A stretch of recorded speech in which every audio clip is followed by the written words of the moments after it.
দেখো বেলারির বিবেকানন্দ আশ্রমেতে একটা বাচ্চাকে পেয়েছি। বাড়ি কোথায় তোমার? বাউরিয়াতে বাড়ি। তোমাকে হোস্টেলে রেখে গেছে। আর আজকে আমরা এখানে এসেছি ঘুরতে, আর দেখি না বাইরে বেরিয়ে কান্নাকাটি করছে। তো কেন কাঁদছে একটু বলো তো?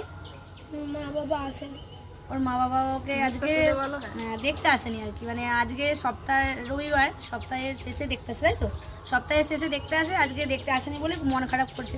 সবার গার্জেনরা এসেছে, আর তোমার আসেনি। কি হয়েছে গার্জেনের, কি হয়েছে?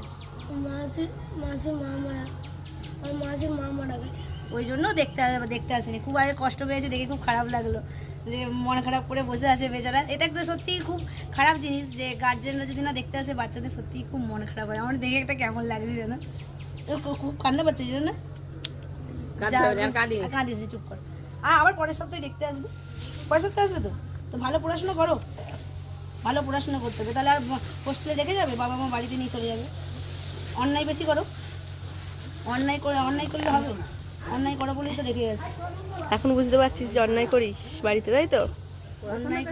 অন্যায় করে পড়াশোনা করে না, ওই জন্য এই আশ্রমে রেখে গেছে। আর আজকে সপ্তাহের শেষ, ওই জন্য কষ্ট হচ্ছে। বাড়ির ওখানে কি সবাই গার্জেনরা এসেছে, ওই জন্য মন খারাপ করছে না?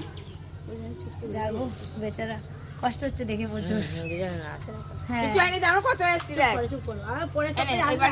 ফোন করতে দেয়, মা বাবাকে ফোন করতে দেয়? কালকে ফোন করতে দেয়নি, প্রতি শনিবার দেয়, ফোন করতে দেয় না। ও প্রত্যেক শনিবার ফোন করতে দেয়। তাহলে লোকেশনটা একটু দেখাও, কোথায় এটা? কালকে দেয়নি। এটা হচ্ছে যে বেলারির আশ্রম আছে, বেলারির আশ্রমেই ওরা থাকে। আর এটা হচ্ছে যে বিবেকানন্দ, তো বিবেকানন্দ আশ্রম। তো বাচ্চাদের রেখে গেছে বাউরিয়া থেকে, আজকে আসেন বলে খুব কষ্ট হয়েছে। খুব মন খারাপ লাগছে না? যা, আমারও খুব খারাপ লাগছে দেখে।